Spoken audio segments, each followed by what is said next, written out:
Conferences are mostly boring, so I want to cast your mind to what it would take for a country, a nation state, a government to, at the very last minute before a conference, cancel it.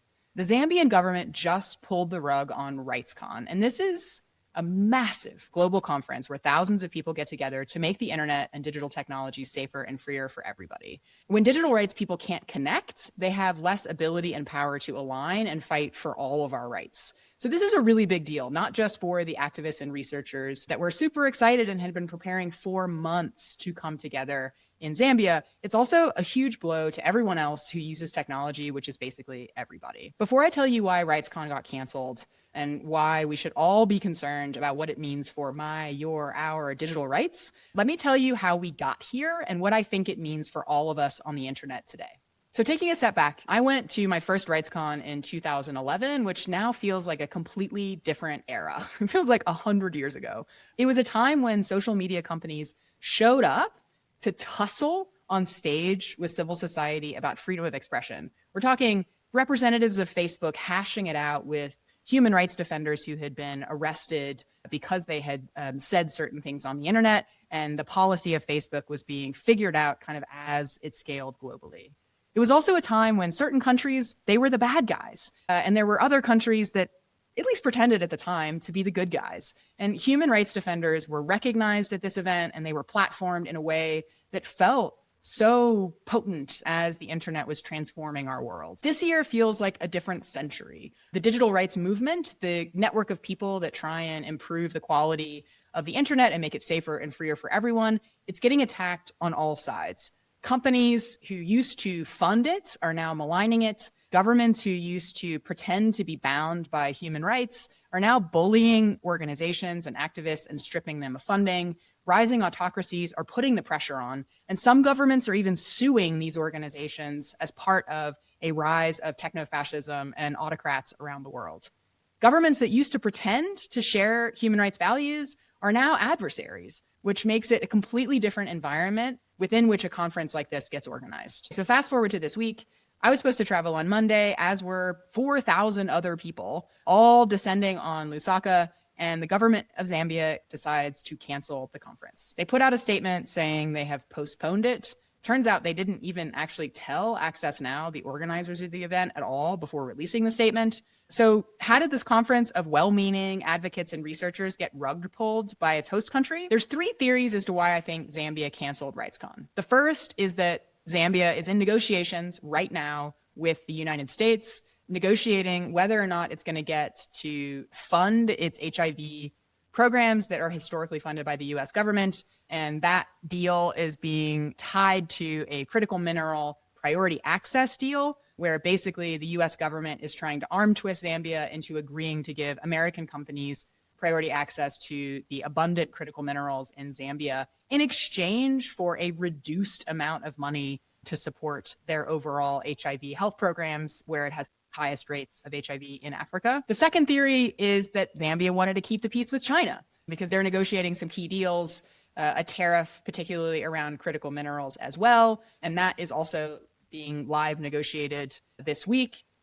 And the third is that Zambia suddenly realized that a lot of digital rights issues deal with LGBTQ topics. And that's why when they announced they were postponing the conference, they also mentioned it needed to align with national values. Okay, this is Today Me. We now know, according to Wired reporting and an Access Now statement, that it looks like it was in fact China trying to get Zambia to restrict participation of Taiwanese people that were coming to the conference, and also to censor certain sessions about Taiwan. Last year, RightsCon was hosted in Taiwan, which I think probably got China a little bit more focused on it as an event. So now back to the rest of this video where I didn't know what had happened. Regardless of what motivated the cancellation, I think it says something important about the state of the world.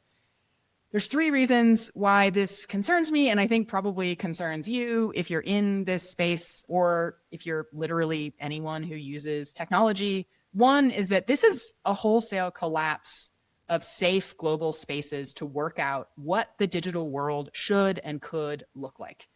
This has to be a global conversation, and the only way to convene global conversations is to have spaces that are safe enough to do so. This isn't the first time RightsCon has had challenges where a host country has taken action around RightsCon. There have been times when RightsCon was organized in Costa Rica, and there were tremendous challenges having African colleagues legally enter the country, and there was a lot of friction in their visa processing. It's one of the reasons, actually, that Access chose to have RightsCon hosted in Africa, is because they wanted to ensure proper African participation. And that's what it takes. To have global conversations, you have to be able to descend on a place and hash things out and design conversations and build trust in person. So this tells me that there's just going to be less collaboration across cultures and disciplines on these key global issues. The second thing is I think we're entering a new era of power brokers in the diplomatic space. It's not just going to be the US embassy whispering preferences to shape things. And don't get me wrong, I am all for an end to US hegemony and for there to be more participation in global governance. But adding more bullies to the block is not going to end well for anyone. And I think this increase in willingness to sort of throw weight around in this way indicates something really dark in terms of how nation states are going to show up in diplomatic spaces and how they're going to use the leverage they have in transactional ways. The third thing is that the global network of people who are looking out for you, who are looking out for me, who want us to be able to access technologies in a way that's free and safe, they are getting bullied by governments to shut up. There are really powerful interests that are trying to shut this community down.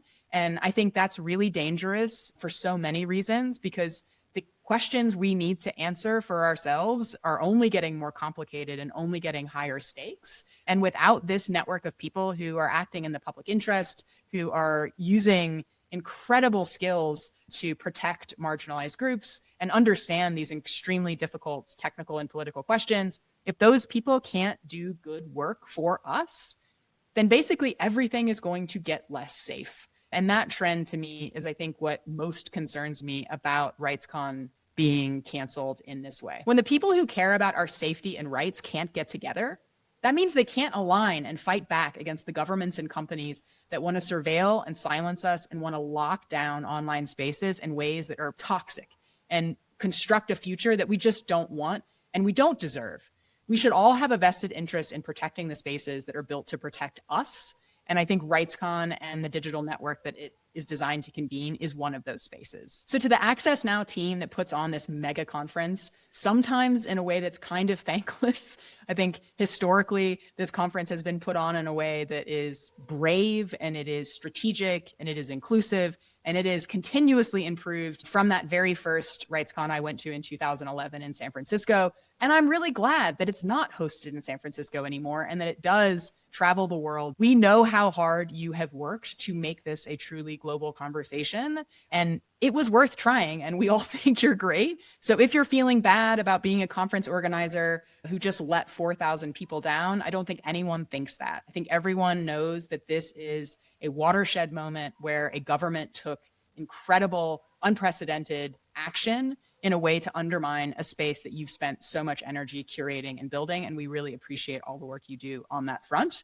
If you are part of this community or outside of this community and use technology, you should be worried about what this means for digital rights, because the people that are looking out for you are under threat and are being undermined. There are loads of people that are currently on their way to Zambia and have shelled out loads of money for flights. And it's a space that's already been dramatically underfunded in the last few years. You can donate to Access to help them pick up the pieces after this event. And to friends that have been prepping for a while, I'm so sorry. This sucks. I was so excited to get on a plane on Monday and see basically the highest number of people I know in the world that show up in one place at the same time.